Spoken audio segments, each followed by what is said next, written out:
Yes. नमस्कार. मी राहुल कर्डिले, जिल्हाधिकारी नांदेड.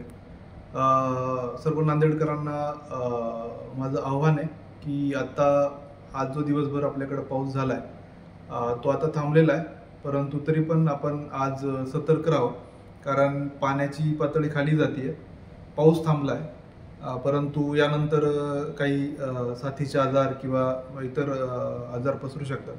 तर त्या अनुषंगाने महापालिका आणि आरोग्य टीम यांना पण आम्ही सतर्क केलं आहे. आणि त्यानंतर मग जे काय स्प्रेइंग असेल, फॉगिंग असेल किंवा मेडिसिनची उपलब्धता या अनुषंगाने आम्ही कारवाई करू. परंतु आपणही आपल्या आरोग्याची काळजी घ्या, हे सगळ्यांना आव्हान आहे. सद्यस्थितीमध्ये आपल्या विष्णुपुरी डॅममध्ये होणारी जी आवक आहे ती कमी झाली आहे, 86,000पर्यंत ती गेली.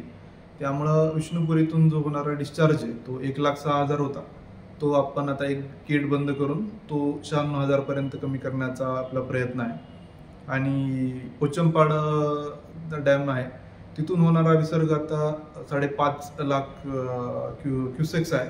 तर तिथल्या इरिगेशन सेक्रेटरी प्रशांत पाटील साहेबांना मी बोललो आहे, तर ते पण प्रयत्नशील आहेत की तो तेवढाच कंटिन्यू राखतील, जेणेकरून आपला धर्माबाद भाग, बिलोली आणि काही प्रमाणात आपला जो देगलूर एरिया आहे तिथला प्रेशर थोडं कमी होईल.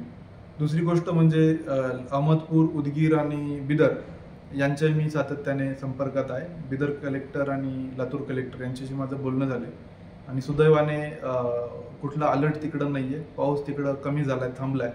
त्यामुळं मनारमध्ये कॅचमेंट येणारं जे पाणी आहे ते पण आपलं कमी होईल आणि परिस्थिती थोडीशी पूर्वपदावर येईल अशी अपेक्षा आहे. तथापि आपण पुढचे 2-3 दिवस सतर्क राहावं आणि कुठली गोष्ट असेल तर प्रशासनाशी संपर्क साधावा. धन्यवाद.